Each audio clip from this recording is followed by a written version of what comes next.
Hey yo, this is your boy Mac 11. This one's for the road. Yo, I go by the name of Melody Napoleon, and this is one for the road. Alright, boy. This is Rins, and this is One for the Road. Shout out to MC. Let's get it. He's under 25, but it starts from 25 and up. Exactly. 2.5k, you know, for the feature length. Pay for the next video. Like. Exactly. They're funny, but you know, like they play the game. You know, they play the game heavy. Like no one's really made it like big time in Australia. Like you know what I mean? They've internationally. Yeah. Kid Leroy. But I mean, he's over in the States. Like, there's no one here like just flossing out and like coming back to Melbourne and just hanging and just like yeah, they've made it. So I feel like you know we're on the cusp of that for sure. We're getting there exactly because it's because they don't really like pushing the artists. You know what I mean? Because like America, they really push their artists to get out there. Yeah. And like everybody's grinding and trying to get it. But yeah, in Australia, I feel like people don't really put in the effort. And even if they put the effort, there's nobody that's really like trying to push them. You know what I mean? Because it's more of like they want to do it in their own circle. You know what I mean? It's just like in Australia. They don't want to go like further. Like, that's what I'm thinking. Yeah, because I've talked like the artists from overseas I've talked to, like they have no idea about any Australian artists, because yeah, as you're saying, the big guys aren't pushing it out there. I don't know what the main reason is, but I feel like Australia has a small audience and they want to keep it in Australia. They want to see they want to develop it here maybe. Yeah. However, the music should speak for itself. But as we know, it's not just music; it's how popular you are. You've got to be popular and have good music. Yeah, exactly. You could be popular with bad music too, and it can work. Yeah, it could work. But it's not. Your music's it's not bad. It's pretty good. Yeah, That's pretty good. Yeah, That's pretty good. yeah, man. Well, yeah, shit. Yo, check 1 2. We're here. We got the headphones on. We can hear ourselves. We're back with another episode for One for the Road. This is definitely One for the Road. If you're in the car chilling, you know. You're in for a nice one here. It's Tim for Team C Media, kicking back. We've got Benny in the house doing the camera work. Shout out Benny here at Culture Sound Studios, sounding crispy, of course. This is episode number 3. And yeah, we've had a couple of OGs in the game come through. We had, you know, Fracture and Scotty Minister, you know, letting us know what's up. We had the Oz versus Vibes boys come through. And now on episode 3, we have a young star in the making, a young cadet, astronaut, reaching for the stars. We got Rins4 in the house. What's good, my guy? What's good, bro? Hey, it's good to be here. TMC 14TR. That's where we are. Yeah. People, you know, are gonna get it through their head. So 14TR, 1 for the road. 140. But you know, 14, it's like the Rins4. 4's a good number. Yeah, 4 is a good number. It's a lucky number. That's my lucky number, actually. Yeah. How is it a lucky number for you? Like, it's like, cause ever since I was young, I don't know. It's more of like favorite number. Yeah. Cause like it goes deeper, but it's like, cause before music, I've always loved basketball. So like every time I used to play basketball, I've always dreamt about like playing in the league, like NBA. Yeah. So I used to be like, if I make it to the league, I want to win 4 championship rings. I don't know, man. You know, you chose the music path, man. So you might have to let that one go for now. But you know, you play ball, so you grew up playing basketball. I grew up playing basketball and football, but it's like soccer. But Australia call it football, but where I grew up, we just call it. Yeah, it's the world game. It's football. Yeah, it's football. Yeah. But you can't say it here. Soccer. Like you just say soccer. You know what I mean? Say soccer. Yeah. So where did you actually grow up, and what was it like where you were growing up? I grew up in Nigeria. So it's like, it's way different from here, because to me, Nigeria is more like the trenches, kind of like that. Because it's like, it's more like everybody is like, there's no handouts. Like you have to grind, you have to get it yourself.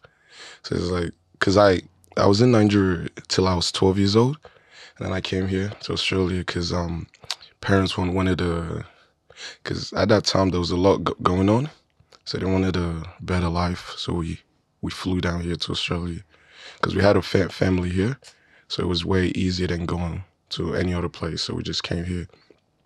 But yeah, because Nigeria, because that's what I feel like that's what made me what I am. Because like everything you've seen over there is what like, because the hustle, the grind, everything, it's just like it builds you up. It's that personality that like that greedy. You know what I mean? Yeah.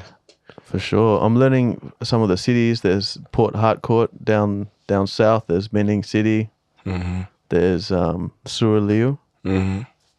Which city were you guys from? There's Lagos, Yeah. Abuja, but we were in Kano. So yeah, that's where we still live, in Kano. Yeah, it's pretty big country, and then the city itself is huge, man. So yeah, the cities are big, yeah. Especially Lagos is big because everybody in Lagos is just hustling there. Yeah. It's hustling. Yeah, right. So you stay there until you're 12. What was it like? I mean, growing up, like 12 up till 12 is a lot of your formative years. You know, you kind of learn all your values, your morals, and you see the world for what it is. Mm-hmm. What did you see in Lagos that you Kano, sorry. Yeah. What did you see in Kano that you know that you can talk to us about, you know, that really opened your eyes to the world? Like what was it like growing up in Kano? Going up, like your parents, like what you know, did you go to church? Yeah, we used to go to church. Growing up, like the time that I was growing up in Canada was when there was like the wars, like civil wars. So like, because my parents try to shield us away from all that, but it's a bit harder when you're going to school as well there. So it's harder for them to protect us. So like, growing up in Kano, because of the war with the Boko Haram or something. So U.S. joined as well to fight them as well. It was the terrorists and all that stuff. So going to school, it was really dangerous because the terrorists could stop you anytime and they could easily just kill you anytime. So it was dangerous. I'll say that because every night you hear gunshots, like people screaming. But me personally, I never saw any of the bad stuff. But I've heard a lot of bad stuff. I heard gunshots. I've had some come to my school as well in Nigeria, in Kano. But the teachers helped out, so I never had to like anything bad have happened to me. Yeah, even if you don't see it, you hear it. Yeah, and I mean, you hear it a lot. They've come to your school. Yeah, they came to my school. Yeah. What happened that week? How did it change you? It changed me because it made me see like everything differently. Like, because right now I'm not scared of anything, just because of that. Because like I've already seen it all, so like there's nothing really like much that can change it. But just that part, just like it just made me like better, like moving. It made me to move better, if you know what I mean. But like apart from like the dangerous part, it's really good there in Nigeria. Like it's a really good place. Like before it was bad. When I was there it was bad, but right now it's really good. It's a lot better because there was a lot of corruption when I was like younger. But it's really better now. Yeah, that's growing up in Australia. You just like have no idea, you know, the hardships in the rest of the world, man. You know, it's good we can talk about it because yeah, people don't really understand that the scary world out there. You know, things can go wrong, especially at a school. Just yeah, it sounds intense, man. I had no idea, man. Thanks for sharing that, man. Yeah, sorry, bro. Yeah. All right. I mean, you've got those kind of influences, man. Like, were you doing music? Were you thinking about music when you're in Nigeria, or was it just like you just got to think about just surviving almost? Basically, it was just I used to think about everything, so music, sports, but at that time, because I was young, so it's like I didn't really know a lot, but the most thing that I was thinking was just like fun, just have fun, because nothing like really bothers me, because I'm already used to it. So it's just when I grew up and then I'm thinking back, I'm like, yeah, it's a lot. It's a lot to compress. Okay, so you're 12. Your parents are like, we got to go. Did you come over here with your parents, or they just decided to send you on your own? I came here with parents and brothers, 2 brothers. So we came here, and it was different coming here, but yeah, we came here, and I had to change as well. Yeah, to different adapt. culture. Yeah, different culture as well. When I came here, the first thing I realized, I was like, damn, everybody's actually so lazy.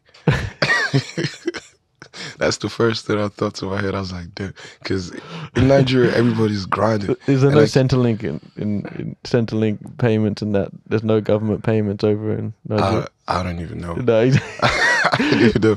But I was like, damn, like everything is given. Yeah. I was like, damn. Well, in Nigeria, nothing's given. Like, you got to go get it your own self. When I came here, I'm like, damn. Because I saw my friends at, like, high school. And I'm like, because my mom was telling me, don't be like those white kids. Don't be like those white kids. You know where you're from. Work hard to be what you want to be. And all that stuff. Sheltered kind of thing. But, I mean, why wouldn't you shelter your kids, you know? Like, because with that, you can kind of, you know, open your eyes up to different things in the world. But at the same time, yeah, having that resilience is something that most people here don't have. The understanding of hard work and persistence and just tomorrow's a new day. So you've got all these values that you've taken now from, you know, your early childhood, and you've come to Australia, and you're finding yourself having to kind of like, hang out with the white kids. Like, what was that like? Just, you know, because there's more like white people in Australia than black. What was that like trying to, you know, fit in to different culture for you? Like I said, it was different. Like, trying to hang with the white kids is very different because they didn't really understand my culture, and I didn't understand their culture. So it was just different. So but they tried to get me to start playing, what's it called, football, and fuck, that game is crazy, bro. Like, I don't get it myself, man. You can rip them from the neck, you can kick them, you can punch them. Like, yeah. The first time I tried playing it, I just thought it was NFL. So, pretty much. Yeah, that's what I thought the first time. So I was like, it's kind of similar, but I don't know. I never really like got into playing it. Yeah. That wasn't really my thing, but yeah, it was just different, but there's not much different. So what you got into school? You're in high school, yeah, and you were you're working it out and stuff. Were you like still thinking about music that first year that you came to Australia, or were you just? Nah, music for me came like, cause music wasn't really like my thing much. It was just something I just did for fun. I just used to freestyle with my friends, and in the like lunchtime, we just be freestyling. Or because I went to a Catholic school, or during mass, while they singing on the stage, my friends are just rapping. Yeah, man, that's Rema. You know, Rema was rapping at church. Really? Yeah, he was rapping at church, and then when he was 17, he kind of, you know, did his thing, and But I think anywhere like in a safe place, you can kind of express yourself. Maybe that was something that you could relate back to Nigeria, the church, you know. So your parents have done a good job, man. It seems like kind of getting to where you are now. I mean, you know, you're out here, you're making tunes now. When did you start taking music seriously? Damn, this was because it was probably 2 years ago. Say probably during COVID. I said that's right, because if I'm being honest, I was bored, and I wrote a song, and I dropped like a sneak peek, and the reaction that I got from the song was like, it was lifting. So I was like, damn, I didn't know like I could actually do this. Cause the first time I actually tried to record a song, I used to just freestyle on the thing. Even though I would say rubbish, I would just mumble, or if it makes sense, it makes sense. If it doesn't, it doesn't. So I'd do that. And then I would just show like a sneak peek, and like just the reaction of people would be like, oh, like your voice is melodic. Oh, you have like a nice voice for like this type of songs. And I was like, oh, okay. And that's when I was like, okay, let me actually try and start dropping something, you know? Yeah, you got that confidence from your peers. It seemed. Yeah. And did you record it in a professional studio, or you just had like someone with a microphone and an interface? Everything is in my bedroom. Yeah. So you got your own equipment, and you did you research like what you needed to get? I used to, before I met my producer Nikki. Yeah. I just used to do everything in my room. I used to research on trying to make a beat, trying to mix it my own self, and then plus record. But that's how I used to just do it. Yeah. But when I wrote my first track, it was with Nikki.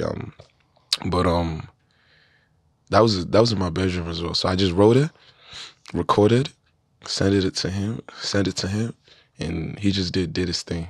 Yeah. And that was it. Seemed like Nikki believed in you and your sound, and you kind of had that relationship. How important is it to you to have, you know, someone that believes in your music but also has the skills to take it to the next level? It's really good because Nikki, I met Nikki from manager Stan because he linked me with him.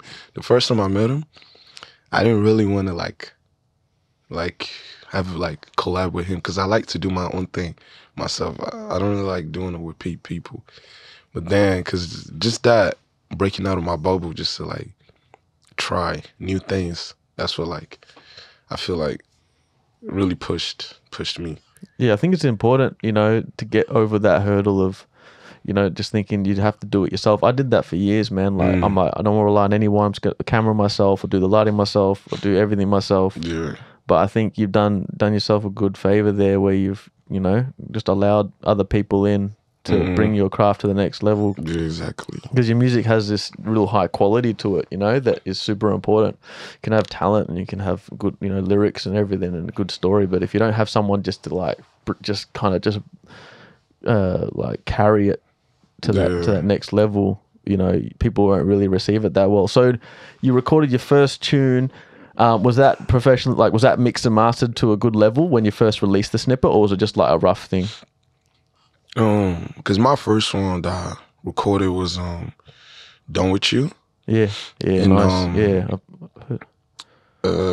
I mixed it first in my room, and then I sent it to Nikki, so he remixed it. Yeah, and it just came out the way it came. Yeah, and then you sent that out, and people had good feedback from that. Wow, so a lot of people just don't even bother getting like a mix by someone else. They might just send it out and just get feedback off that. But yeah, you've done yourself, as I said, like a lot of favors here, man. Like you're really kind of crafting your stuff and making sure it comes out well. Maybe that comes from your upbringing, you know, like you've just got to really work super hard on something that may or may not do anything. But yeah, getting that feedback must have been awesome, man. So you've got your first kind of tune out there in the internet. People know you as an artist. How did it develop from there? I think you've only got a few songs out at the moment. Did you just kind of go, cool, let's just repeat that same process with the same guys and push it again? Yeah, because when I first dropped that song, that was when Teamwork came, the record label. So they came. They spoke to Stan, my manager, and so we got signed with them. We released 2 other songs with them, and that was when Aim for the Stars came. It's all recent, man. Yeah, the recent one, yeah. It's like in a matter of a year or something. Hey, like it seems like this whole thing has just like really taken off kind of quickly. Yeah. The momentum. Yeah, exactly. That's what I was thinking in my head as well, because when I first dropped Done With You, in my head, I was like, damn, if this song goes big, it goes big. If it doesn't, I think they're all your tunes are like a big tunes. It's just now to kind of package it and align yourself with the right people and make the right moves, you know? yeah, Because that's what I'm hearing from a lot of these artists. I was talking to Oxlade, and he's like, I showed him a couple of tunes. I even played Aim for the Stars when he was getting his tattoo. really? Yeah, he started. I've got the footage, mate. He's dancing and shit to it, like he's getting sturdy in the studio, man. Yeah, I'll show you to you, man. Yeah, sure. I've got a backlog that. of catalog of footage, bro. You know, it's hectic, but yeah, for real. So yeah, I was talking to him, and he said, yeah, man, these tunes are good, but you got to package them right. You got to have the right team. You got to have the right platforms to get it out. It's not about necessarily, all about the song. It's like, the song's there, but he's like, these are hits. They can be big. So yeah, it's interesting. So now you've got Aim for the Stars out. You're linking up with Teamwork Records. You're making some moves here and there.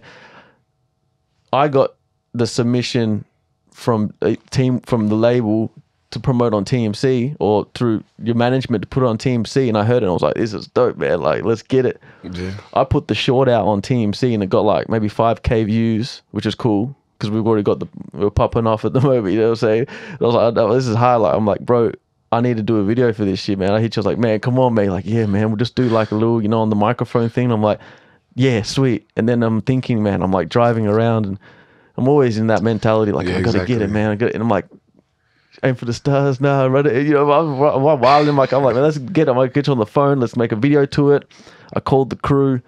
We made it happen. We shot the video. I mean, up on the rooftop. It was a full moon. Yeah, it was a full moon as well. Yeah, what was that? Dope. How did you? Just a bit of feedback, man. What did you think of the production? What did you think of the video, the experience? I really loved it because that star, it was actually like really good because the people that didn't show up on that day, to me, it didn't really matter because at the end of the day, the video was like still really good. You know what I mean? Because everything was just so good. Like, I just loved like the energy, the whole thing that came out. Like, it was, I don't know. Yeah, it was sturdy, man. Was dope. It was actually sturdy. It was just sturdy, man. Yeah. No, it was good. I mean, that's it, We only had a few hours to shoot the video and everything. But, man, the reason why the energy was right and the people were into it and why I got my whole crew and told, got Ben down, got everyone down, Max, like everyone down, Seb, everyone, right? Deng, everyone, bro, is because the song had that energy, it had that momentum, it had the like your essence in it. So it's from you and your hard work that's where it all flows from. And your friends, man, like you had like a whole, I had a whole group coming. Yeah, it was like Mundo FC, World FC Football Club. It was like you got Asia, you got Australia, you got Europe, you got all these different people. Like, so it just goes to show the kind of person you are, bringing the world together. And the sound itself was a mixture between, like a drill beat, but it was also like an R&B thing, fusion, like kind of like that. Yeah. Yeah. How would you describe your sound? If I had to describe my sound, I'd say it's like I always just put it as melodic rap. Yeah. You know what I mean? Because when I'm on the mic, I like to just float. Like, because I just like that like nice melodic like flow in the beat. So I just flow with it. Yeah. That's what I like. So I just say it's a melodic rap. Yeah, you were mentioning that before when you just freestyle on a beat. It doesn't have to make sense sometimes. Just, that's how you started. Yeah, that's how I started. Yeah. I was the same, bro. Like, I like the flow over the bars. But then, do you write your own music? Do you write it first and then you perform it? Yeah, I usually I write it first. But when I first started, I'll just rap first, and I'll then go and write it down. But now, because I want it to be like professional, so I actually try and write it out first, and then I just rap. It takes more time just writing it first, but I feel like that's way better. Because I've been trying to improve my songwriting from the first song I wrote. Every time I'm always just trying to improve it. Like, I'll say like my weakness is more of like the hooks. That's Oh, I don't know about that, man. That Aim for the Stars and your other tunes, man. Like, you but got it. I feel like it could get way more catchy. I feel like I could do songs that could make like my tracks really more catchy. Yeah. That's not a problem, man. I think that part of it just comes down to the energy in the room, the producers you're working with. But yeah, what you're telling me is something that a lot of artists out there could really pay attention to. It's like the professionalism of it all, you know, like the grit, the writing, making it right, working with the right people, laying it down properly. Not just going to the studio all turned up and just, you know, having the sauce, but not having the main course with it. Yeah. You know? So yeah, we did one for the road. One for the road, shout out.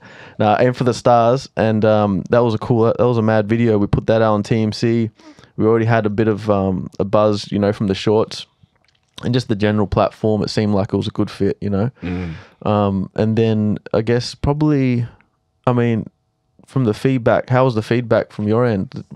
Like your crew, did they enjoy it? Yeah, they loved it. Like the song kept playing non-stop.